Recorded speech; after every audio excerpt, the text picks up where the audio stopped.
इसलिए कहते हैं ना, रात्रि में सोने से पहले एक मंत्र का जाप किया करिए। जब बिस्तर में जाइए उससे पहले का नियम होता है कि रात्रि में जब आप बिस्तर में जाइए तो हाथ पैर धो करके स्वच्छ शुद्ध हो करके प्रणाम करके ईश्वर को, गुरुदेव को, माता पिता को प्रणाम करके सुमिरन करके मन में उनका सुमिरन करके और एक श्लोक गाया करिए, कृष्णाय वासुदेवाय हरे परमात्मने प्रणत क्लेशनाशाय गोविंदाय नमो नमः। क्योंकि माना जाता है ये जो 20,000 राजा बंदी बने हुए थे, इन्होंने इसी मंत्र का उपयोग किया था और भगवान ने इनके संकट को काटा था। क्योंकि हर संकट को काटने वाले द्वारिकानाथ। तो इस श्लोक का आप निरंतर यदि सोने से पहले जाप करते हैं तो आपके जीवन में कोई संकट, कोई क्लेश बाधा नहीं पहुंचा सकती है। और माना जाता है कि किसी भी मंत्र, किसी भी श्लोक को करने से पूर्व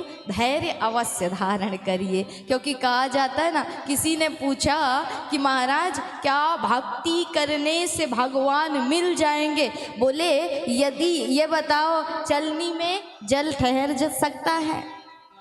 चलनी में जो छलनी होती है, आटा छानते हो जिससे, उसमें जल ठहर सकता है? तो संत ने कहा ठहर सकता है। यदि बर्फ बनने तक तुम्हारे अंदर धैर्य है तो छलनी में जल भी ठहर सकता है। उसके लिए धैर्य की आवश्यकता होती है। इसीलिए किसी मंत्र का प्रभाव, किसी भी जप का प्रभाव होने तक आपके अंदर धैर्य अवश्य होना चाहिए। ऐसा नहीं महाराज कि कन्हैया ने नहीं सुनी तो दुर्गा जी को उठा लाए, दुर्गा जी ने नहीं सुनी तो काली मैया की उपासना करने लगे, रोज बदलने लगे बिन पैंदी के लोटे के समान। तो ऐसा नहीं करना। धैर्य रख करके एक इष्ट और एक निष्ठा के साथ आप कार्य करते हो तो आपका कार्य 1 वर्ष के अंदर अवश्य पूर्ण होता है।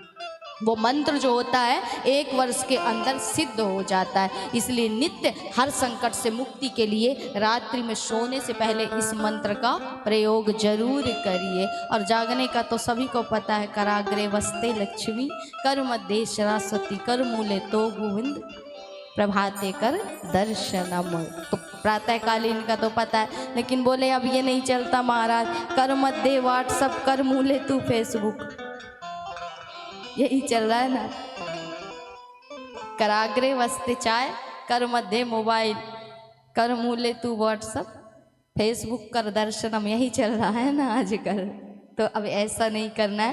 पहले हाथों को देखिए, उसके बाद जगिए। क्योंकि इसी में लक्ष्मी, इसी में नारायण, इसी में सरस्वती, इसी में दुर्गा, सब कुछ आपके अंदर ही है। इस बात को जानिए। जब इन राजाओं ने इसी श्लोक का प्रयोग किया और भगवान की आराधना की तो भगवान पधारे।